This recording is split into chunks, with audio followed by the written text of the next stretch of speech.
Depuis le début de la guerre, on est frappé par ces images de familles ukrainiennes qui fuient les bombardements avec leur animal de compagnie. Des milliers de réfugiés sont partis avec leurs chats, leurs chiens, et quand ils n'ont pas pu les prendre, la société ukrainienne s'est organisée pour recueillir ces animaux.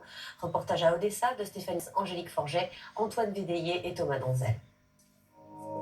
Accrochés l'un à l'autre dans la tempête de la guerre. Les mêmes regards perdus face à l'inconnu. Dans leur douloureux exode, des milliers d'Ukrainiens ont tout laissé derrière eux, mais pas leur animal de compagnie. Amis fidèles et réconfortants, dernier lien avec la vie d'avant, notamment pour les enfants. J'ai pris mon hamster. On aime trop nos chiens. On les a pris avec nous parce qu'on ne peut pas vivre sans eux.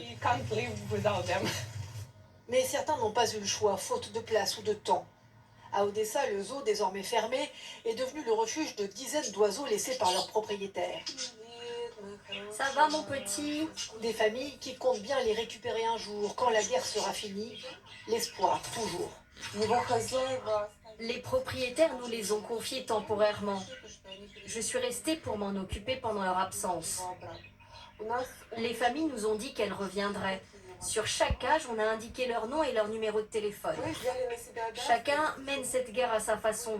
Nous, notre combat, c'est de parvenir à réunir les familles et leurs animaux quand cette guerre sera terminée. À travers le destin des animaux, celui de leurs propriétaires et d'un pays. Des histoires qui finissent bien, comme celle de Stepan, le chat de Kharkiv, devenu star d'Instagram. 1 million d'abonnés à travers le monde s'inquiètent de son sort et celui de sa maîtresse pris sous les bombes. Ils sont désormais en sécurité en France. Des histoires de solidarité aussi. À Odessa, les chats abandonnés sont recueillis dans ce monastère orthodoxe où des volontaires leur cherchent de nouveaux maîtres. Ici aussi, il est toujours question d'espoir malgré ces temps très noirs. C'est ce que nous a expliqué cette femme venue adopter cette chatte aux yeux clairs.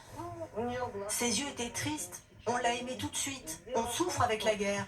Il ne faut pas oublier d'avoir du cœur, même si c'est dur. On essaie d'améliorer la situation en apportant un peu de chaleur et en partageant de l'amour. Selon une ONG, au moins 900 000 animaux de compagnie ont été laissés par leurs propriétaires en Ukraine. Autant de familles qui, dans leur fuite, ont abandonné une part d'elles-mêmes.